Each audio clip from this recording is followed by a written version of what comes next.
Wewe unayenisikiliza, inawezekana ukawa ni Mkristo au ni Muislamu au ni wa dini yoyote ile, lakini ukawa ni miongoni mwa watu wanaomtegemea Mungu. Na hapo ndipo unaweza ukaniuliza swali, mwalimu, inawezekanaje kwamba kuwe kitu ambacho Mungu atashindwa kukifanya? Ndiyo, kuna jambo moja kubwa sana ambalo Mwenyezi Mungu hawezi kulifanya. Nikukaribisha katika Daily Wisdom Series ambapo unajifunza hekima ya kila siku, ambapo unajifunza masomo yanayokusaidia kuboresha maisha yako ya kimwili na ya kiroho ili kufikia mafanikio makuu. Karibu. Katika ulimwengu wa dini, watu wanalalamika na malalamiko yao ni mengi sana. Ila miongoni mwa malalamiko yao kuna malalamiko kama vile, mimi nimeomba sana lakini Mungu bado hajanijibu. Wengine wanasema inawezekana kuna wakati ambapo Mungu ananyamaza kimya. Wengine wanasema, je, kweli Mungu yupo? Na kama yupo, kwa nini ashindwe kuingilia katika matatizo yangu? Mbona ninatumika sana kiasi ya kwamba ninaamini ya kuwa nilistahili kuwa miongoni mwa watu ambao wanapata vitu vikubwa vikubwa hapa duniani kwa sababu ya matokeo ya jitihada zangu, lakini kwa nini sijafikia kile ambacho ninachokitaka?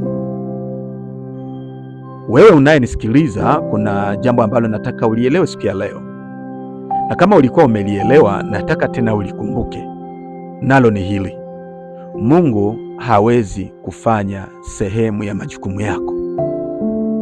Narudia, Mungu hawezi kufanya sehemu ya majukumu yako. Unasema, mwalimu, sijaelewa. Kama hujanielewa, nataka uangalie kwamba Mungu alipomuumba binadamu alimpa uwezo wote wa kuishi duniani ili asiwe tegemezi, asitegemee kiumbe kingine chochote isipokuwa Mungu aliyemuumba. Na alichofanya ni nini?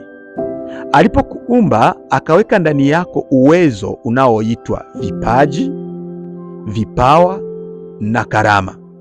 Vipaji aliviweka ndani yako kama uwezo unaokusaidia ili kujikuza na kujiendeleza hapa duniani, upate mapato, upate chakula na vinginevyo. Vipawa akaviweka ndani yako ili kusuluhisha matatizo makuu yaliyo duniani. Lakini pia vipaji vinaweza vikawa njia mojawapo ya kusuluhisha matatizo, ila kwa sehemu kubwa ni vipawa.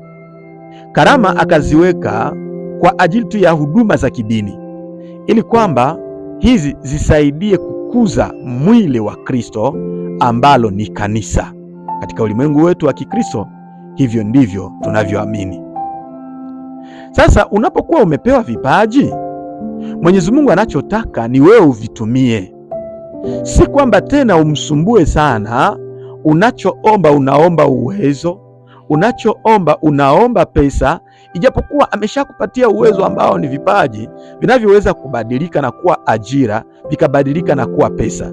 Sasa Mungu hata vigundua kwa nafasi yako, kwa sababu aliyevitoa ni yeye. Na hayo unaweza pia tena ukaniambia, mwalimu, sijaelewa. Kama hujanielewa, labda tu nitoe mfano. Mungu akupatia uwezo wa kuwa fundi mzuri, halafu wewe kuliko uwe fundi mzuri ukaanza kutamani kuwa mwanasheria mzuri, japokuwa uwezo ambao aliyoweka ndani yako ni wa kuwa fundi, labda wa kujenga majumba, labda fundi cherehani. Nani kakudanganya kwamba maisha yako yangeboreka tu katika kuwa katika wanasheria? Ndio maana utaomba, miaka itaenda, miaka itarudi, wala haupate kile unachokiomba. Ndio maana unawakutana wengine ni wazururaji wakubwa sana duniani. Leo ni fundi, kesho ni mwanasheria, kesho yake ni mfanya biashara, kesho kutwa sijui ni mkulima, na hivyo miaka inasogea, anakufa na kufanya kile ambacho Mwenyezi Mungu alimpangia kufanya duniani. Mungu hatafanya majukumu yako duniani. Mungu hatafanya majukumu yako duniani. Ukitaka kuwa mtu aliyeboreka na mtu ambaye ukiomba kitu mbele za Mungu utakuwa umeenda katika mpango wake mkuu, fanya hatua moja kubwa leo. Hatua ile ni kugundua uwezo Mwenyezi Mungu aliyoweka ndani yako ili usiwe mzururaji. Tafuta kugundua vipaji vyako, uvijue. Elewa vipawa vilivyo ndani yako, elewa karama zilizo ndani yako, na hivyo Mwenyezi Mungu ukimuomba akuoneshe njia za kuboresha vipaji ulivyopewa, hapo mtakuwa mko sawasawa naye. Utaomba naye atasikia, kwa sababu utakuwa umeingia katika kusudi lake. Njia mojawapo kuu ya kufanya hivyo ni kujifunza katika masomo yangu haya ambayo nimeyatia kwenye mtandao. Kwenye channel yangu ya YouTube nimeweka series nzima ya namna ya kugundua vipaji na kuifanya kwa ajira. Nimeandika pia kitabu kinachoitwa namna ya kugundua vipaji vyako na kuvifanya kwa ajira. Unaweza kusoma vitabu vingine, unaweza kufuata walimu wengine, lakini Biblia ikiwa ni kitabu chako kikuu, kwa sababu hicho kinaweza kikakuongoza.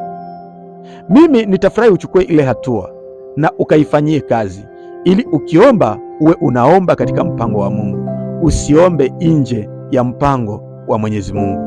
Kile alichokifanya Mungu kwa ajili ya maisha yako, alikifanya alipokuumba, akaweka vipaji, vipawa na karama ndani yako. Unadhani ni nini ambacho Mungu hawezi kukifanya katika maisha yako? Nitafurahi kukusoma kwenye komenti. Usisahau kusubscribe, kulike na kushare ili uwe wa kwanza kupata masomo yetu. See you. Lakini jifunze.